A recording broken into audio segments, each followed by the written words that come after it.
Welcome to Chronicles of Old Singapore. This is Dr Loh KS, the people's historian, and I talk about my research on the little histories of the Lion City. Do like the video and subscribe for future episodes. This will help the channel a lot. So this is the inaugural, series. There's a branch of the Chronicles of Old Singapore podcast. And in this series, I talk about my research, on the social history of Singapore. The first series that I'm starting today is on the Bukit Ho Swee fire of 1961. And this topic that is very close to my heart. And there are a number of episodes in this series. The first one today, as you can see on the screen, is the biggest fire in Singapore history. Just a little story about how the research came about. This was my PhD history dissertation from way back. I started it about 20 years ago at Murdoch University. My supervisor was Jim Warren, and he suggested the topic. We were talking over the phone, right? He's located in Perth, and we talked about the topic over the phone. And I thought, after a bit of confusion about how to do a dissertation on the history of a fire, I thought, wow, what a great topic this was. It brought me back to my early days, and as well as the history of my family, actually. My parents lived near Bukit Ho Swee before the fire, and I myself grew up in the area in the 1970s, about 10, 15 years after the fire, when the kampong was gone and there were just flats. As you can see in the picture over there, the flats of Bukit Ho Swee, was something that was very familiar from my childhood. So I went back, did my research, and interviewed over 100 people, and the dissertation became a book. And the result of the interviews and the research was what I thought was the social history of the Bukit Ho Swee fire and the making of modern Singapore. Why was it the biggest fire? Over 16,000 people lost their homes and belongings in a matter of hours. The Chinese press called the fire 空前大火, the unprecedented inferno. The HDB in 1967 said that the fire was a blessing in disguise for an inert community. And this is a very interesting phrase, right? This was a disaster, but it was a blessing in disguise for the people of Bukit Ho Swee who were supposedly inert, right? They were not capable of helping themselves. And so the fire helped them, right? Move to better housing and establish a better life. And my research made the argument that the Bukit Ho Swee fire was very crucial in Singapore history because it helped build Singapore as we know it today, right? Island of HDB flats, and there is a system of home ownership and a culture of home ownership, right? People want to own their homes in Singapore, which is quite unique in many parts of the world. And the most important part is the title of my book, Squatters into Citizens, right? The fire helped transform people who were called squatters into citizens who own their homes and who desire stable jobs and material progress and the development of Singapore. So here's a very nice painting from the artist Tan Chu Kwan called Rebuilding Bukit Ho Swee, which he painted in 1962, actually 1 year after the fire. And you can see here that rising from the ashes, the flats of Bukit Ho Swee, transforming the entire area of Singapore. This is a photo, I think, sometime in the late 60s or 70s, showing the flats of Bukit Ho Swee in the middle here. And you can see that there is no trace of the kampong. There are still some kampong houses over here to the east, but in the center, it is completely transformed into modern flats. What was Bukit Ho Swee? So subsequently, in the next episode, I'll be talking more about life in the kampong before the fire. But essentially here, I'll just say Bukit Ho Swee was a very ordinary kampong inside the city, what we call urban kampong, because there were many other kampongs like it. It was not the only one. Its claim to fame in that sense was because fire broke out there, and it became the launching pad for the flats, right? The housing development. Bukit Ho Swee was what we call in academia an informal settlement. That means it was built without regulation, and it was built by the people themselves. It was filled with wooden houses with zinc and atap roofs, and the houses were all built very, very closely together. It was informal in the sense that these houses were not approved, right? The authorities did not approve the housing, but this housing was very desirable and it was very practical, right? Because the rent in the kampong was very cheap and people could afford it. There was better housing, like the housing of the HDB and the housing of the Singapore Improvement Trust, but they were more expensive. The houses, because they were kampong houses, they were quite spacious, right? They were built to what people needed, right, to live in. So there was more space, right, for families. Historically, before these kampongs became very popular, people used to live in the shop houses of Chinatown, but this was quite cramped, and there wasn't enough space for families with children, right? They were okay if you were single, but after the war, there were many families with 2, 3, 4, 5 children, and there wasn't enough space to live in the shop houses. The problem with these kampongs was that they had no modern amenities. They had no proper toilets. There had no flushing toilets, no electricity. So people had to use oil lamps and kerosene lamps, that kind of thing. The people living in the kampongs were generally working class, not completely. There were some middle class or well-to-do people there, but generally it was a Chinese kampong, and most of the Chinese were Hokkiens, and most of them were kind of low-income people. I do want to say that most of the people living in Bukit Ho Swee did some kind of work. They were employed. The employment was not what we know as full employment today, right? So there was a lot of underemployment.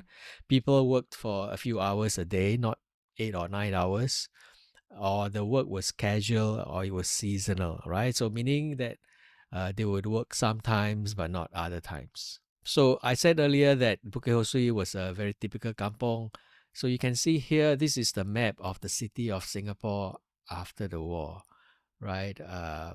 In the early 1950s, and Bukit Ho Swee is number 5 over here, right? Between two roads, right? Tiong Bahru Road and Havelock Road. And you can see, like to the south of Bukit Ho Swee, you can see Tiong Bahru. So there's Kampong Tiong Bahru, which is a huge kampong as well, which the locals call sea cutting. And A and B actually are the town of Singapore, the Chinatown, little town. B is little town, Xiao Po, and A is Chinatown, what we normally know as Chinatown, Da Po.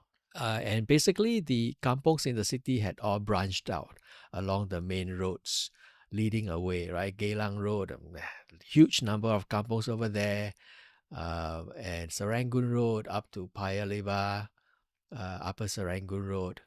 You can see a lot of kampongs as well, and of course there were more kind of rural kampongs, in more rural rustic kampongs in Toa Payoh, Orchard Road, and also to the south, Telok Blangah, all the way to Queenstown, which was becoming a housing estate, right? So there were, by my count, right, about 56 urban kampongs in Singapore after the Second World War. How did the fire start, right? It started on 25th of May 1961, about 2:50 p.m. at a specific house 174A in Kampong Tiong Bahru. So it didn't start in Bukit Ho Swee. It started across Tiong Bahru Road in Kampong Tiong Bahru. So we were able to pinpoint the exact location where the house started. It was a very hot day, right? 32 degrees Celsius. Not as hot as today, probably. What with global warming, but it was a very hot day on that day. Also very windy, which was quite a major factor in the spread of the fire. Its cause was never fully established, But one of the plausible theories was that an accident happened in the kitchen. The cooking fire was left unattended, and the fire broke out and was not stopped. 3:15, 25 minutes after the fire started at 174A, the fire service received a call that there was a fire in Bukit Ho Swee. So this was obviously a late call, right? So late calls are quite serious, of course. Although telephones were not very widely used in those days, it was like a telephone in a coffee shop or something. People, of course, did not have cell phones then. But this was still a late call. Just imagine the fire was breaking out, right? And you can see the flames and the smoke. And it took 25 minutes for the call to be made for the fire engines, right? 25th of May, as some people know, was also Hari Raya Haji, Muslim holiday, a public holiday. So the Muslims who were in the fire department were on leave, right? And actually, many of the firemen came onto the scene to fight the fire, still wearing their own clothes. 3:30 p.m., 40 minutes later, there was still no sign, apparently, of the police or riot police. Eventually, 22 fire engines arrived, 16, mostly 16 from the fire brigade, 5 from the British forces, and 1 from the harbour board. But the fire engines turned out to be quite useless on that day, right? And this is also true for many of the kampong fires in Singapore, because, as you can see here, there was no entry point into the kampong, right? The fire engines could not get into the kampong because there were no proper roads, and the houses were built too closely together for the fire engines to go inside. Another problem was that the water pressure was very low, right? So even if the fire engine could have gotten into the kampong, the water pressure was not strong enough to put out the fire. So what happened was that you can see here on the right that the people living in the kampong were trying to fight the fire, right? Using whatever tools that they had to try to. So what they're trying to do now is to destroy all the flammable materials, especially the wooden housing and the atap roofs, so that the fire would not have anything to burn, right? But of course, because of the wind, the fire managed to get around that. And this is a very remarkable photograph, right, showing the kind of scene that was very typical in those days, right? What you can see here, it seems that it's a firefighting scene, but actually it's not. You can see the number of firefighters. There's 1, 2 here, 3. There's a policeman on the left here, but the majority of people in this photograph are the locals, or maybe the bystanders, passerbys. And what were they doing? They had grabbed hold of the hoses from the firemen and were directing the fire fighting themselves, right? So they were using the hoses themselves. So this should tells us one thing, right?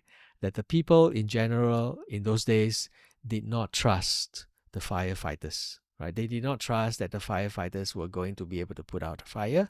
And so they struggled with them to get hold of the hoses, to save their own homes, probably, or to try to fight wherever the fire seems to be most serious. Now, of course, the people are not experts, and this means that the firefighting effort would have been dampened, would have been affected by this chaos.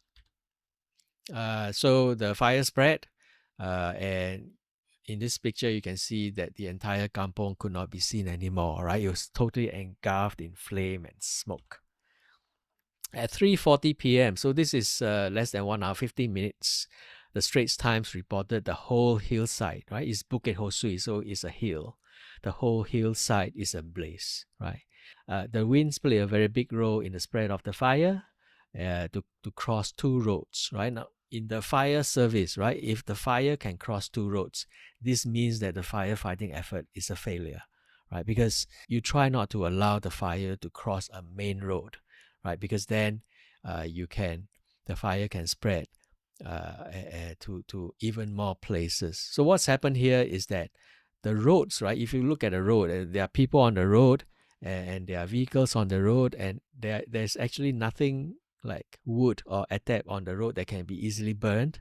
But if the fire is able to cross the road, yeah, this means that one of the obstacles to a fire spread is not effective, right? And in this case, the fire was able to cross Tiong Bahru Road first, and then Havelock Road. The two kampongs on the hill were destroyed or razed, right? Bio Lane and Bukit Ho Swee. Sometimes they are called one kampong, sometimes they are called two kampongs, right?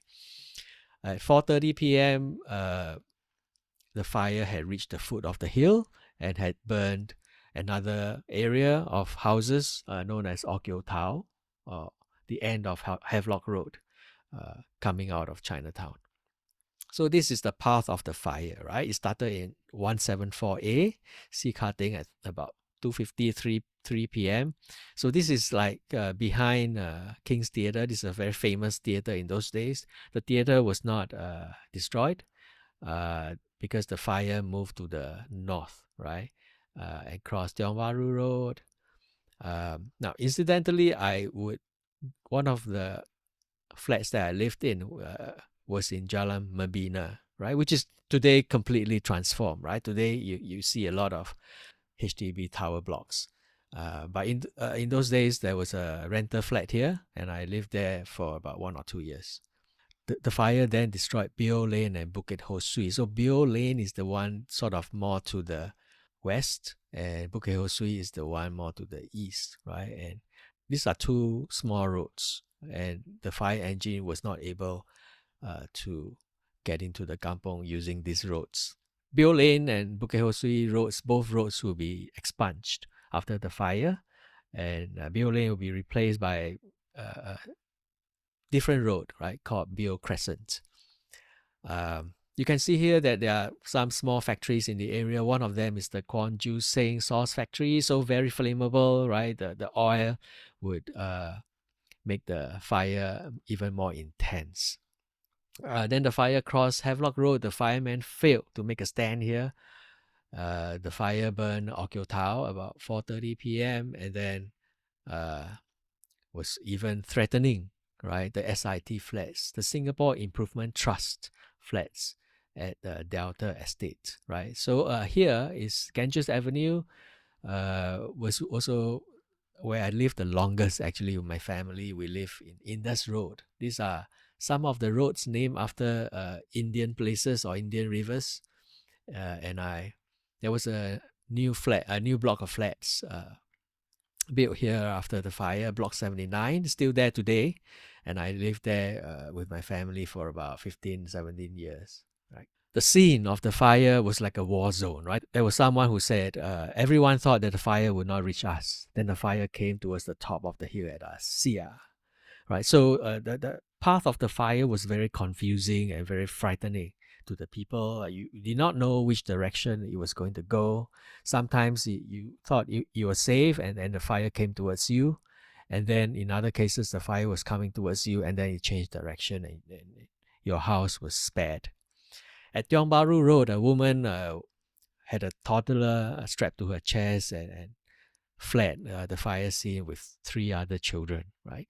Some of the men were not around. At Havelock Road, another woman who I interviewed fled the fire area screaming with 5 children and pushing her Singer sewing machine, right? She was in so much of a panic that she had taken away her children as well as a sewing machine.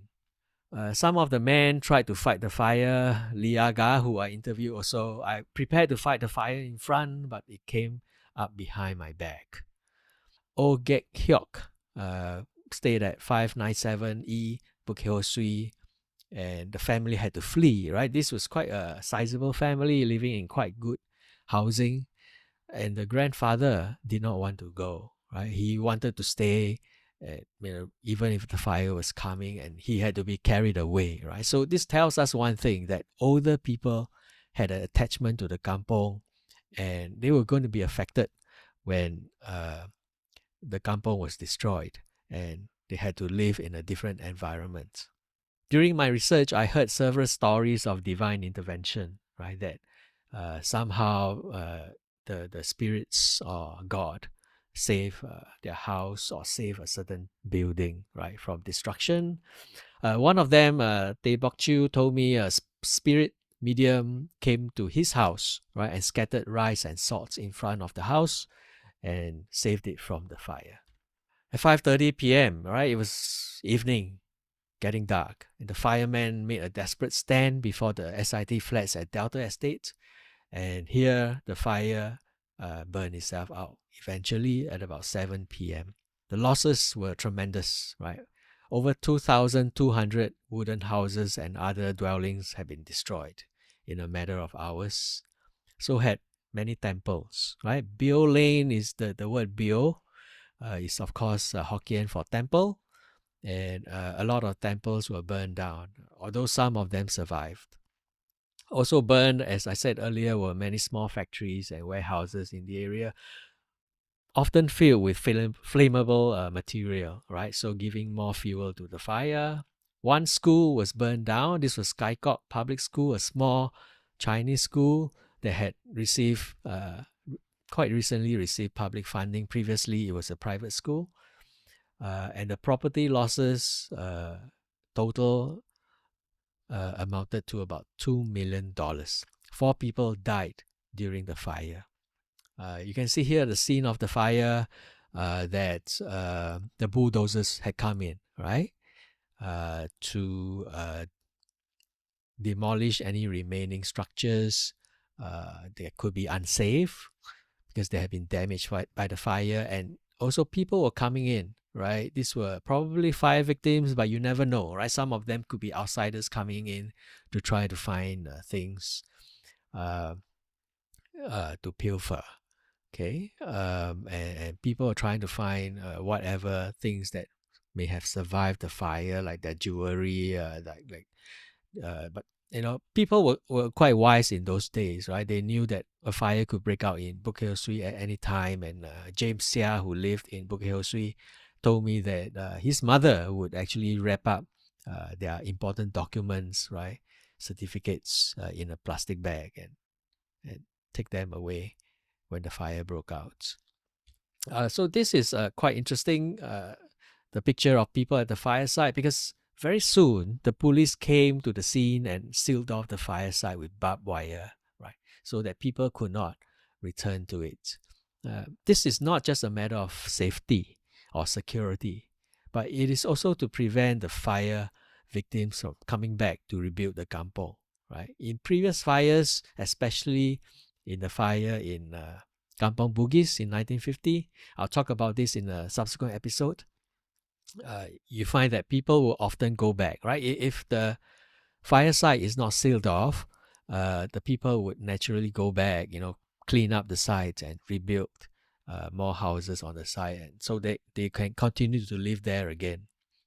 But in this case, right, the police, under orders from the government, had sealed off the fire sites. And another very important development was the fire victims were registered for relief. They would get some help, some money, some food. And more importantly, in the long run, they were registered for rehousing, right? The government would help them to find new homes. 15,694 people were registered for aid and rehousing. And so again, right, this is also to prevent the people from rebuilding the kampong. Prime Minister Lee Kuan Yew and his cabinet, and they came into power, we remember, in 1959, they arrived to comfort the fire victims, right? Lee Kuan Yew arrived in a jeep. Also at the scene, together with the ministers, was the PAP Assemblywoman for Delta, Chan Choi Seong, right? Delta was the constituency where Bukit Ho Swee was located. So there are a few other things that you can look into if you want to know more about the fire. There are many good sources online nowadays and in the library. You can, of course, check out my book on the Bukit Ho Swee fire. So although I was surprised that I can do a dissertation on a single fire, I actually wrote a book out of it. So it's called Squatters into Citizens, the 1961 Bukit Ho Swee Fire, The Making of Modern Singapore. It's available at the National Library. I think all the branches have it. And if you want to buy it, you can get it at NUS Press and Kinokuniya. Unfortunately, most of the archival records are classified today that are relevant for the fire. The records of the HDB and the SIT are classified. I was quite fortunate then when I was doing my research 20 years ago that the SIT records were open, right? And I was able to read a lot of very useful material from the archives. But if you can't get hold of the archival records, you can look at the newspapers. And of course, the older generations will remember the fire, whether they live in Bukit Ho Swee or not, or they heard about it, or they saw the smoke from a long distance away on the island. All right, so a good chance to talk to older people about the fire. In conclusion, right? So this is just part one, the conclusion to part one. The Bukit Ho Swee fire was due to both natural and man-made factors, right? Natural factors are like the wind, the weather. Man-made factors are the housing, how they are built close together, and maybe the public holiday was a factor as well, a man-made factor as well. The lack of fire breaks, the low water pressure, and things like that. Now, how a fire was able to break out like this and cross two roads caused a lot of anger and among the people and speculation, right? And this is, of course, one of the most well-known aspects of the Bukit Ho Swee fire, right? How did the fire started, which I will be talking about in a future episode. I'll have a full episode devoted to that, so look out for it. And the other thing about the Bukit Ho Swee fire was that this was a People's Action Party government in office at the time. And this, I want to emphasize the word action as well as people, right? So the government was very active and wasted no time in its efforts to rebuild the fire site and find new housing for the people of Kampong Bukit Ho Swee in 1961. Thank you very much for listening to this episode. Please subscribe to the channel. This will help us a lot. And watch out for the subsequent episodes. Thank you.